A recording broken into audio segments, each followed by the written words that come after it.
पहले वाले चैप्टर के अंदर हमने पढ़ा था विभिन्न दिशाओं में विदिशाओं का प्रभाव और उनके दुष्प्रभाव। उसमें हमने जाना था पूर्व दिशा, आग्नेय कोण और दक्षिण दिशा के बारे में।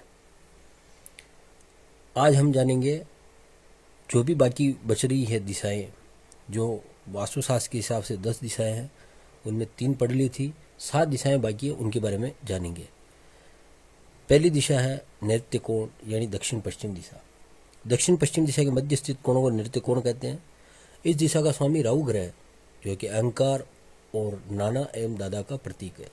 यह दिशा शत्रु के भय का नाश करती है, चरित्र और मृत्यु का कारण भी होती है।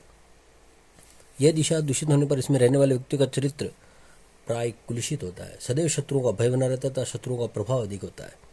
इसमें रहने वालों का अहंकार बढ़ जाता है, जिससे सामाजिक प्रतिष्ठा की हानि होती है तथा उन्हें दादा व नाना से परेशानी उठानी पड़ती है। भवन में भूत प्रेत बाधा पैदा होने की संभावनाएं बढ़ जाती है। आकस्मिक दुर्घटना होने की संभावना भी रहती है। यह अपमृत्यु की सूचक है।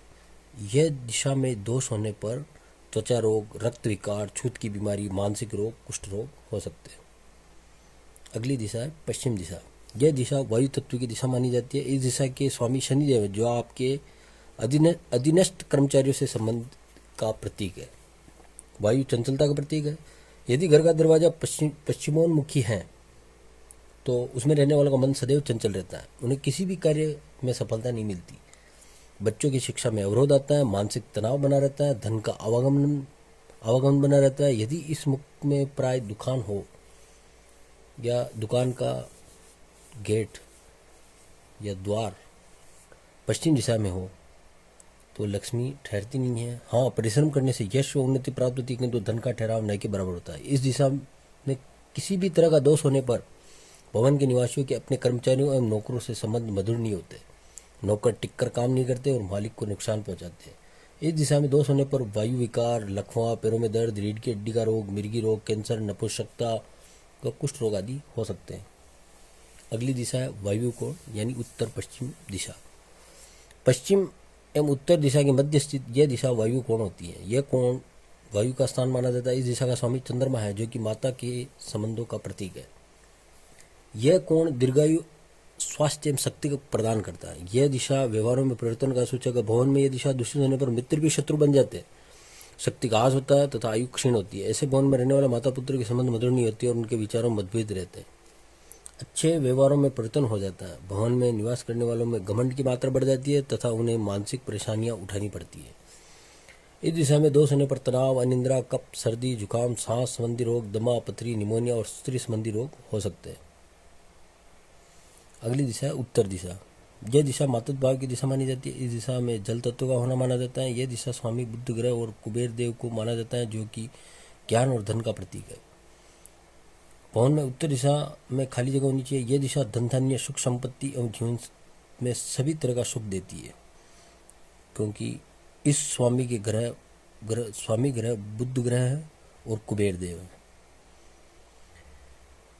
विद्या, अध्ययन, चिंतन, मनन या कोई भी ज्ञान संबंधी कार्य इस दिशा की ओर मुख करके करने से लाभ होता है। उत्तरमुखी दरवाजे में खिड़कियां होने से कुबेर की सीधी दृष्टि पड़ती है। भवन में उत्तर दिशा दूषित होने पर धन नाश होता है। बच्चों की शिक्षा प्रतियोगिता में सफलता प्राप्त करने में परेशानियां होती है।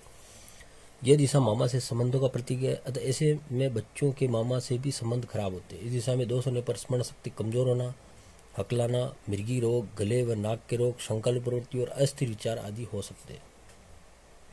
अगली दिशा ईशान कोण, उत्तर पूर्व दिशा। इस दिशा को उत्तर पूर्व दिशा दोनों के मध्य होने के कारण ईश्वर की भांति पवित्र माना जाता है। इस दिशा के स्वामी देव गुरु बृहस्पति है जो धर्म, परिवार और सामाजिक प्रतिष्ठा का प्रतीक है। यह दिशा बुद्धि, ज्ञान, विवेक, धैर्य, साहस प्रदान करती है और सभी तरह के कष्टों से मुक्त रखती है।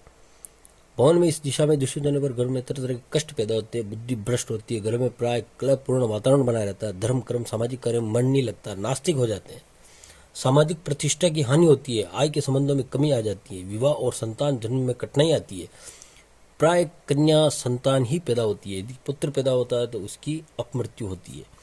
इस दिशा में दोष होने पर मोटापा, उदर विकार, अनिद्रा, कान के रोग हो सकते हैं। अगली हमारी दिशा है आकाश। आकाश का तात्पर्य क्षितिज से। यदि किसी वृक्ष, भवन या किसी खंबे आदि की छाया अगर हमारी छत पर पड़ती है तो उसका प्रतिकूल प्रभाव हमारे जीवन पर पड़ता है। अगली दिशा है पृथ्वी। पाताल पृथ्वी के नीचे भूमि की परत कुछ निश्चित गहराई तक वास्तुशास्त्र के अधीन मानी जाती है। भूमि की इसी परत की स्थिति एवं इसके नीचे दबे सामग्रियों का प्रभाव अवश्य ही भवन पर रहने वालों पर पड़ता है। ये 1-2 मंजिला तक इसका प्रभाव रहता है।